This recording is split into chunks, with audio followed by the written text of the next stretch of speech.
Welcome to the only daily podcast focusing on compliance news of the day. Each morning, start your day with a cup of coffee and Tom Fox, the voice of compliance, to hear about 4 of the top compliance, corruption, or leadership stories you will need to start your day. The Daily Compliance News is a production of the Compliance Podcast Network.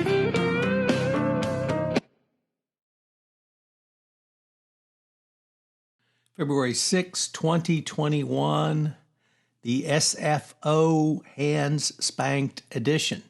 And we begin with that story from the Wall Street Journal, Risk and Compliance Journal, Dylan Tokar reporting that the United Kingdom Supreme Court has limited the Serious Frauds Office ability to obtain documents in cross-border investigations, ruling Friday that the SFO's power to compel the production of documents from companies where the documents are located outside the United Kingdom, or rather in subsidiaries or parents outside the United Kingdom, is limited to requiring judicial approval. The UK SFO had tried to use something called a Section 2 notice, and the specific case involved the Houston-based company KBR, which has a UK subsidiary.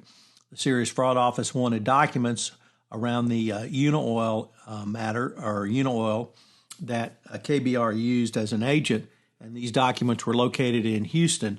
They laid a Section 2 notice on KBR in the United Kingdom, wanting documents from the parent in Houston, and the UK Supreme Court said that the Serious Fraud Office had to go through proper channels called Mutual Legal Assistance Treaties, or MLATs, to get such documents. So falling into line certainly with the U.S. law, and a big win for corporations as well. Next up, also from the Wall Street Journal, former TPG executive William McGlashan pleads guilty in the Varsity Blues case. So we have another guilty plea. McGlashan is the former managing partner of TPG Growth and co-founder of Rise Fund. He was one of the highest profile defendants in the massive criminal case. He agreed to plead guilty on Friday to 1 count of aiding and abetting wire fraud and honest services wire fraud, and pay a $250,000 fine. He the prosecutors have agreed to recommend a 3-month prison sentence, and the court will decide on what his final penalty will be. He paid to have his son's ACT answers changed, or rather to have a proxer fix his son's ACT answers. He was also accused of pursuing a plan to channel bribes to a college counselor to slot the boy in as a recruited athlete at the University of Southern California. Next up, from the Financial Times, Clover Health faces a SEC probe over deception claims.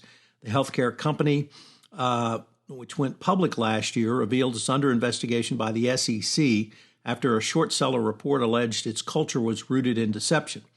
In a blog by Hindenburg Research, Hindenburg claimed that the company took aim at the CEO of the company whose name I can't even begin to pronounce, that he had misled investors leading up to its going public and through a special acquisition vehicle, or a SPAC. And finally, in an op-ed piece, the Financial Times editorial board spoke about the GameStop matter, and they laid the blame on the trading platform Robinhood, which obviously set up for retail investors, but was not set up for such a massive amount of investing that occurred during the GameStop run-up and downturn. And they said that the Securities and Exchange Commission and other U.S. regulators need to look at these platforms and get them in line with others. The Daily Compliance News is a production of the Compliance Podcast Network and a proud member of C-Suite Radio. Thanks so much for listening. I hope you'll join me again tomorrow.